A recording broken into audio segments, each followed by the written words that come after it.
విస్తృత స్థాయి సమావేశాలను ప్రతి జిల్లాలోనూ ఏర్పాటు చేయడం జరిగింది.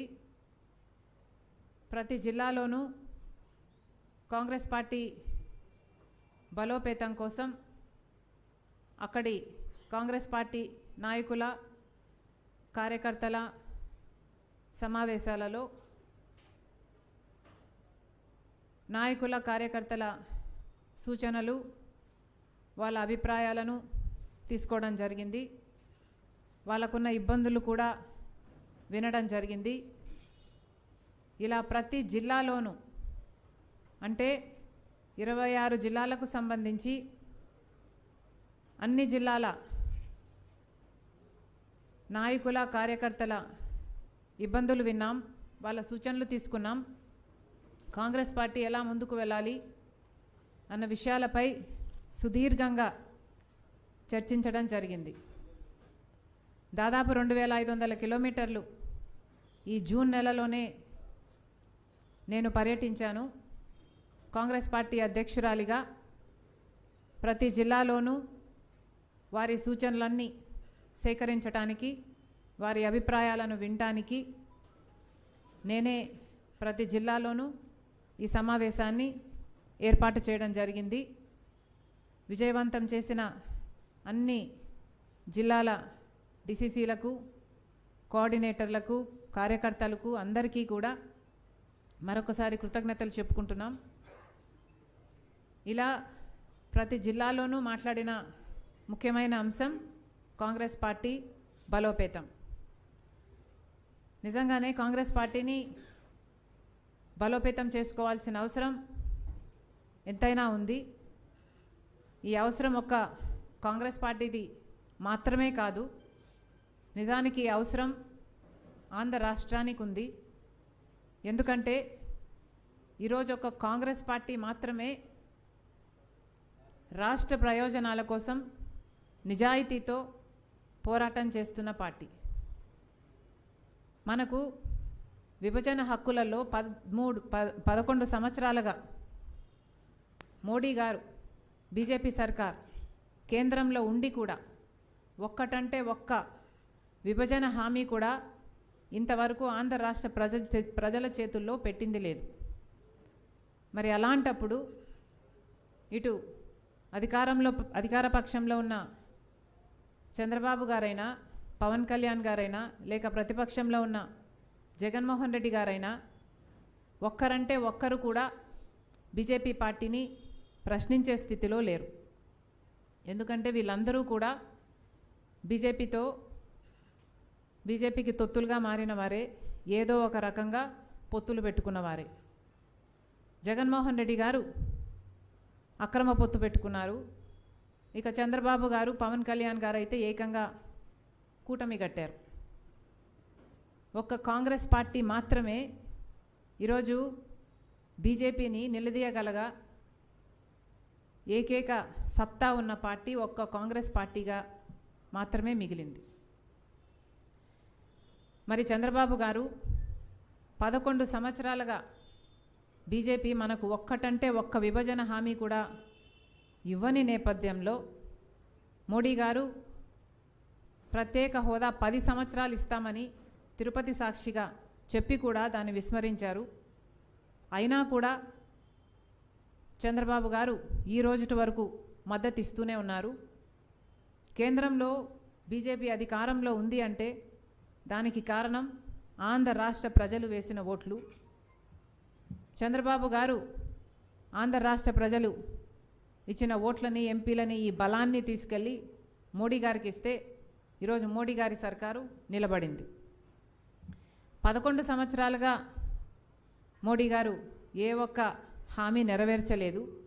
ఇప్పటికీ కూడా పోలవరం ప్రాజెక్టు తీసుకుంటే 45 మీటర్లు కాదు 41 మీటర్లకే నీటి నిల్వ చేయాలి అన్నట్టుగా ఫైనాన్స్ మినిస్టర్ గారు ఆ ఫిగరు మెన్షన్ చేస్తూ దీనికైతేనే ఇన్ని డబ్బులు ఇస్తామని చెప్తే ఒక్కరంటే ఒక్క పార్లమెంటేరియన్ కూడా వైసీపీ నుంచి కానీ, టీడీపీ నుంచి కానీ, జనసేన నుంచి కానీ, బీజేపీ నుంచి కానీ ఒక్కరంటే ఒక్క పార్లమెంటేరియన్ కూడా లేదు ఇది పోలవరం ప్రాజెక్ట్ 30 లక్షల ఎకరాలకు నీళ్ళిచ్చే ప్రాజెక్టు, ఈ ప్రాజెక్టు లిఫ్ట్ ఇరిగేషన్ కాకూడదు అంటే 45 మీటర్లో నీటి నిల్వతో కట్టాల్సిన అవసరం ఉంది. 900 మెగావాట్లు విద్యుత్ ఉత్పత్తి చేయాలి అంటే ఇది ఫుల్ కెపాసిటీలు రన్ చేయాల్సిన అవసరం ఉంది. 50 లక్షల మందికి మంచినీరు సౌకర్యం కల్పించాలి అంటే ఈ ప్రాజెక్టు యథావిధిగా చేస్తేనే దీనికి అర్థం ఉంటుంది అని ఒక్కరంటే ఒక్కరు కూడా 41 మీటర్లకు నీటి కేటాయింపులు నీటి నిల్వను లిమిట్ చేస్తూ బీజేపీ ఈ నిర్ణయం తీసుకుంటే ఒక్కరంటే ఒక్కరు కూడా ఒక్క పార్లమెంటేరియన్ కూడా బీజేపీ పార్టీకి ఎదురు చెప్పింది లేదు. పోలవరం ప్రాజెక్టు అట్లా అన్యాయం చేస్తుంటే ఇక రాజధానికి వస్తే రాజధాని పూర్తి నిర్మాణ బాధ్యత కేంద్రానిదైతే ఇది మన విభజన హక్కు అయితే ఈ రోజు వరకు కూడా రాజధానికి సంబంధించి కేవలం అప్పులే ఇస్తారట. విశాఖ స్టీల్ అయితే ప్రైవేటైజ్ చేస్తారా, ఎప్పుడు చేస్తారు, చేయకుండా ఆపుతారా, ఏ దాని మీద క్లారిటీ లేదు. పార్లమెంటులో సైతం ప్రైవేటైజ్ చెయ్యబోము అని ఇప్పటి వరకు చెప్పలేదు. ప్రైవేటైజ్ చేస్తాము అన్న నిర్ణయాన్ని వెనక్కి తీసుకుంటున్నాము అని ఇప్పటి వరకు ఆంధ్ర రాష్ట్ర ప్రజలకు అష్యూరెన్స్ లేదు. అలాగే విభజన హామీలలో ఏ ఒక్కదానికి కూడా కడపలో స్టీల్ ఫ్యాక్టరీ కూడా నిజానికి సేల్ ఆధ్వర్యంలో గవర్నమెంట్ పరంగా దీన్ని పూర్తి చేయాల్సి ఉంటే ఇప్పటికీ కూడా దాన్ని జిందాల్కో ఇంకోరికో కట్టబెట్టే ప్రయత్నం చేస్తున్నారు.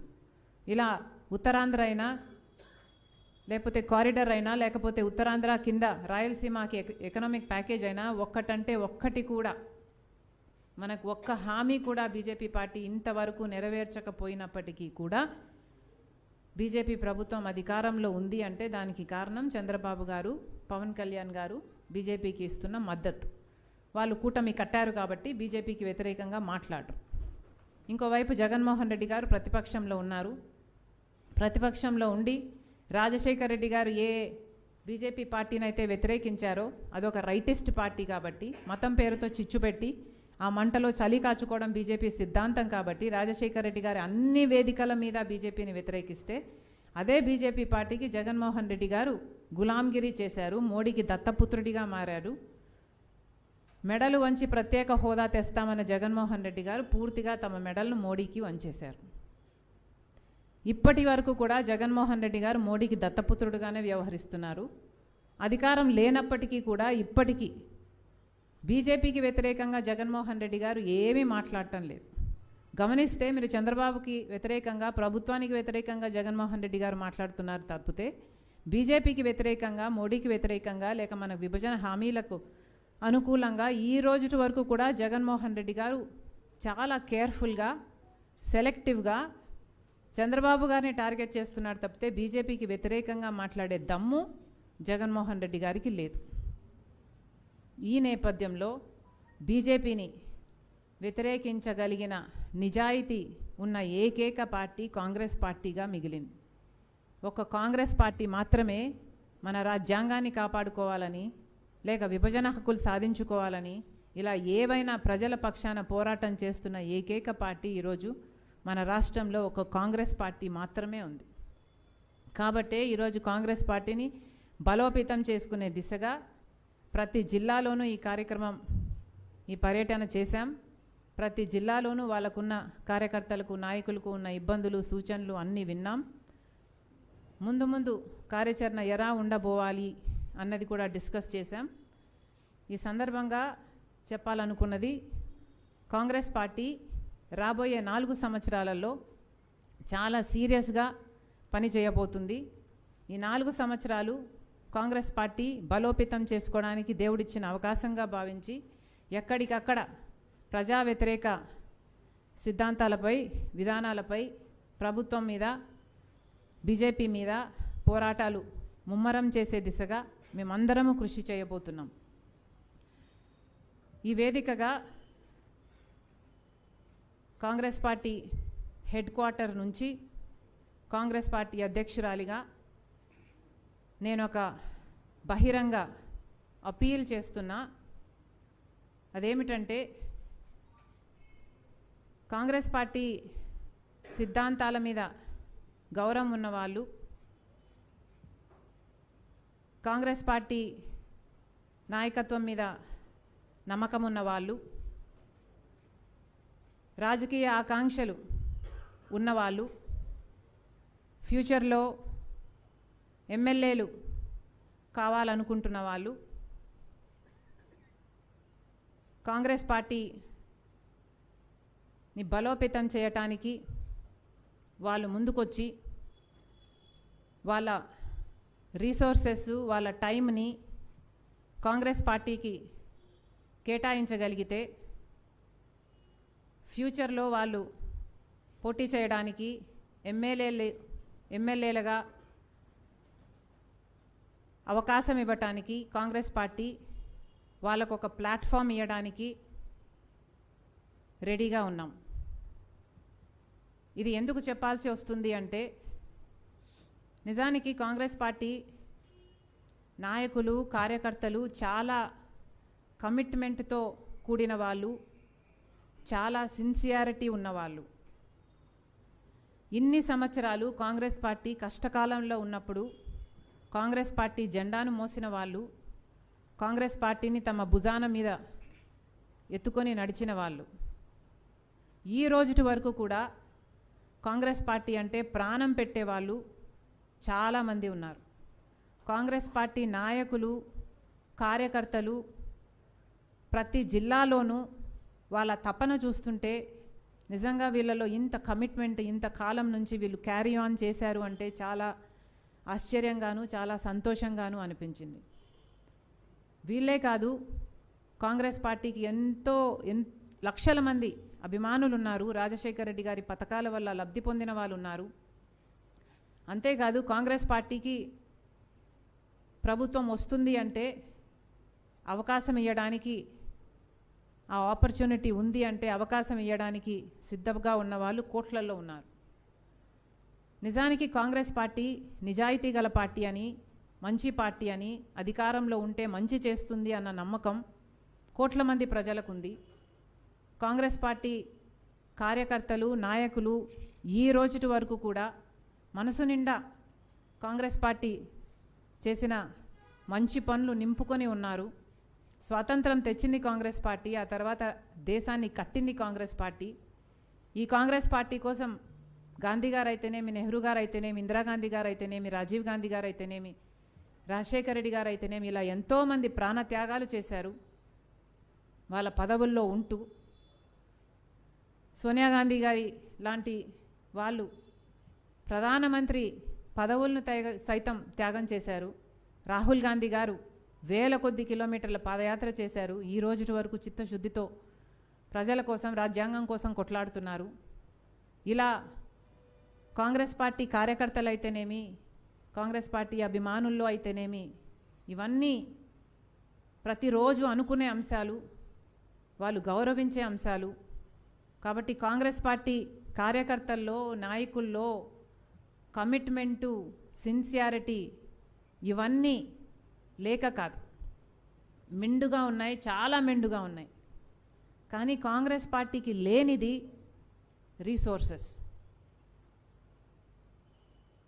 కాంగ్రెస్ పార్టీకి లేనిది ఈరోజు రీసోర్సెస్. ఇది చాలా బాధాకరం. కానీ నిజంగానే కాంగ్రెస్ పార్టీకి రీసోర్సెస్సే గనక ఉండుంటే కాంగ్రెస్ పార్టీ ఒక పెద్ద ఫోర్స్గా ఈ రోజు వరకు కూడా రాష్ట్రంలో ఎదగగలదు అన్న నమ్మకం మాకు పూర్తిగా ఉంది. కాబట్టి బహిరంగంగానే మేము అపీల్ చేస్తున్నాం, కాంగ్రెస్ పార్టీకి లేనిది రీసోర్సెస్. కాబట్టి ఎవరైనా కాంగ్రెస్ పార్టీ సిద్ధాంతాలు గౌరవించేవారు ఉన్న కాంగ్రెస్ పార్టీ కార్యకర్తల్ని, నాయకుల్ని కలుపుకొని వాళ్ళతో కలిసి నడవగలిగిన వాళ్ళు, ఫ్యూచర్లో ఎమ్మెల్యేలుగా కావాలనుకున్న వాళ్ళు, 4 డబ్బులు ఖర్చు పెట్టుకోగలిగిన వాళ్ళు కాంగ్రెస్ పార్టీ వైపు చూడాలని, రాజశేఖర రెడ్డి గారి ఆశయాలు నిలబెట్టడానికి మళ్ళీ కాంగ్రెస్ పార్టీ అధికారంలోకి వస్తేనే ఇవన్నీ సాధ్యమవుతాయి. కాబట్టి అలాంటి వారిని కాంగ్రెస్ పార్టీ ఆహ్వానిస్తుంది. మీకు పూచీగా నేనే ఉంటాను. కాంగ్రెస్ పార్టీని బలోపేతం చేయడానికే నేను ఆంధ్ర రాష్ట్రానికి వచ్చాను. ఇదే నా సింగిల్ పాయింట్ ఎజెండా. నాకు వేరే అజెండా లేనే లేదు. రాహుల్ గాంధీ ప్రధానమంత్రి కావాలి, దానికి కాంగ్రెస్ పార్టీ బలోపేతం కావాలి. రాహుల్ గాంధీ ప్రధానమంత్రి అయితేనే విభజన హామీలలో మనకు అన్ని విభజన హామీలు నెరవేరుతాయి, ప్రత్యేక హోదాతో మొదలుకొని అన్ని విభజన హామీలు. లేకపోతే మన బిడ్డలకు, మన రాష్ట్ర బిడ్డలకు భవిష్యత్తు లేదు. కాబట్టి ఈ పార్టీని బలోపేతం చేయడానికే రాజశేఖర్ రెడ్డి బిడ్డ ఈరోజు ఆంధ్ర రాష్ట్రంలో రాజకీయాలు చేస్తుంది. ఈ పార్టీని బలోపేతం చేసేంత వరకు రాజశేఖర్ రెడ్డి బిడ్డ ఈ రాష్ట్రంలో పని చేస్తూనే ఉంటుంది. రాబోయే నాయకులకి కూడా సూచించేది, రాజశేఖర్ రెడ్డి గారు ఇంత చేయగలిగారు అంటే దానికి కారణం ఆయన మంచి మనసు. అలా ప్రజాసేవ చేయాలి అనుకున్న వాళ్ళు ముందుకు రండి, కాంగ్రెస్ పార్టీలో చేరండి. ఏదో లాస్ట్ మినిట్లో పార్టీలో చేరి టికెట్ తెచ్చుకోవడం is not a right thing. Congress party ఇప్పుడు చేయాల్సింది కూడా చాలా ఉంది. ఎవరైనా ఒక నాయకుడిగా ఎదగాలి అంటే ఒక 6 నెలల్లో ఎవరూ నాయకులు అయిపోరు. ఇప్పటికి 4 సంవత్సరాలు ఉంది ఎలక్షన్లకు. కాబట్టి ఇది మంచి సమయమని ఆహ్వానిస్తున్నాం. మీరు రండి. ఈ 4 సమయాలలో మీరు ఒక లీడర్గా ఎదగడానికి ఇది మంచి అవకాశం. ప్రజలలో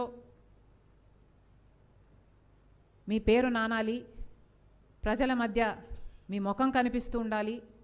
ప్రజల మధ్య మీరు పోరాటాలు చేస్తే నాయకులుగా ఎదుగుతారు. కాబట్టి ప్రత్యేకంగా ఆహ్వానిస్తున్నాం.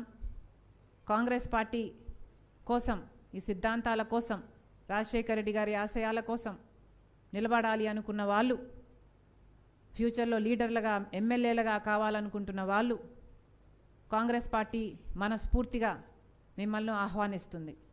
మీ టైంని, మీ రీసోర్సెస్ని, 4 డబ్బుల్ని ఖర్చు పెట్టుకునే స్తోమత మీకుండి మీరు కాంగ్రెస్ పార్టీ కోసం నిలబడగలిగితే కాంగ్రెస్ పార్టీ కూడా మీకోసం నిలబడుతుందని, దీనికి పూచీగా నేనే ఉంటానని మీకు హామీ ఇస్తూ మరొక్కసారి చెప్తున్నాం, రాహుల్ గాంధీ గారు ప్రధానమంత్రి అవుతారు. ఇది రాజశేఖర్ రెడ్డి గారి ఆశయం. ఇది దేవుడు నిర్ణయించింది. ఉదయించే సూర్యుని ఎవ్వరూ ఆపలేరు. రండి, జాయిన్ మీ. అందరం కలిసి చరిత్ర సృష్టిస్తాం. Thank you.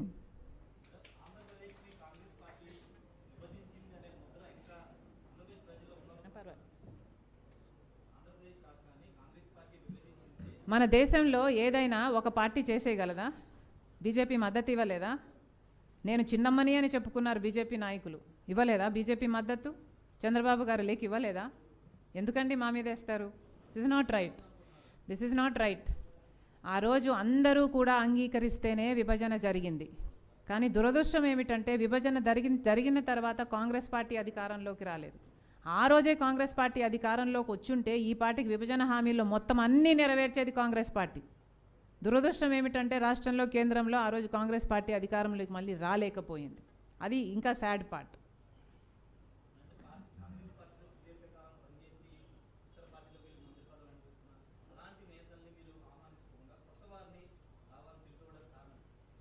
Why not? కొత్త వారికి ఎందుకు అవకాశం ఇవ్వకూడదు? పాతవారే ఎందుకు మళ్ళీ మళ్ళీ రీసైకిల్ అవ్వాలని రూల్ ఏం లేదు కదా ఇక్కడ. కొత్తవారు fresh blood, younger blood. Probably they will travel with me a little longer then the older people. నేను పూచీగా ఉంటానని చెప్తున్నాను కదా. నేనే కాదండి, కాంగ్రెస్ పార్టీలో it is not about one individual. Supposing రేపు పొద్దున నాతో ఏదైనా విభేదాలు కలిగినా కూడా కాంగ్రెస్ పార్టీతో అడ్వాంటేజ్ ఏమిటంటే ఇది ఒక నేషనల్ పార్టీ. ఈ కాంగ్రెస్ పార్టీలో నియంతల్లా తయారవ్వటానికి అవకాశం లేదు. నాతో ఒకవేళ విభేదించినా నా పైన మళ్ళీ ఇన్ఛార్జీలు ఉంటారు, లేక రాహుల్ గాంధీ గారు ఉంటారు, లేకపోతే ఒక సిస్టమ్ ఉంటుంది, ఒక హైరార్కీ ఉంటుంది.